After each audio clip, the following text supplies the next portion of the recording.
Solo sailing, which is what I'm doing right now.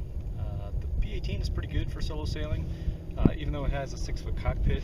Because the tiller is pretty long, usually you're sitting pretty far up front and you can reach all your lines. The centerboard line, of course, is pretty convenient.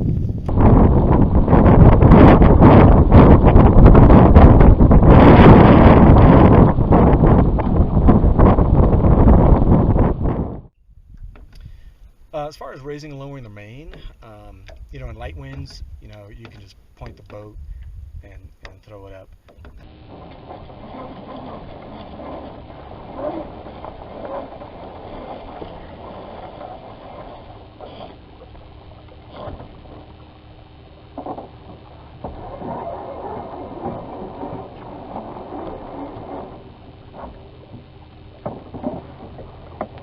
So probably the hardest aspect of sailing the P-18 solo is the jib. So usually I leave the marina with it tied up to the bow pulpit, and so you have to move forward to either go ahead and furl it or to take it down. And so I usually just use a single sail tie, and that makes it pretty simple. Kind of run up forward, untie it, run back, pull the halyard, and raise the jib. Sometimes when it's really blowing, I will raise the jib first and sail on the jib and get into like a beam reach, and you can actually raise the main or even reef the main while sailing on the jib on a beam reach. So that works pretty good. Of course, you have to have something to tie off the tiller, just even briefly. Having the tiller tied off will keep the boat pointed in the right direction for a few seconds. Really, the ideal would be an autopilot so that it maintains your heading.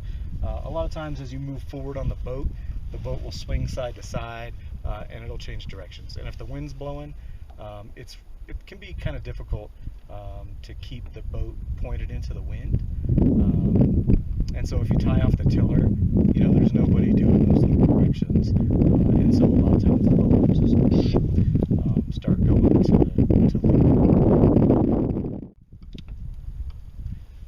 the other thing about sailing solo is that you don't have any rail meat, right? So there's 350 pounds of ballast, lead ballast, but certainly moving side to side is very important.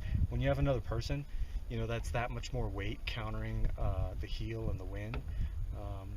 And so, typically when the wind picks up, I move forward to keep the weight more in the middle of the boat. But you can only do so much with whatever you weigh. And so having that second person sometimes makes it a little more comfortable. I always reef really early. It was blowing pretty hard today, a few minutes ago really, but so I had my 2 reefs in, but now it's completely died, so I took a lunch break. Okay, finally the last thing you'll need for solo sailing is a mast track gate. So this covers up the opening where the sail slugs are fed in when you bend on sails, and so it allows a continuous track up and down. And so when you raise, lower, or reef your sails, it prevents the slugs from falling out and your sails basically detaching from the mast. So an essential item if you're going to be sailing solo. All right, so that's pretty much everything about single-handed sailing on the P-18.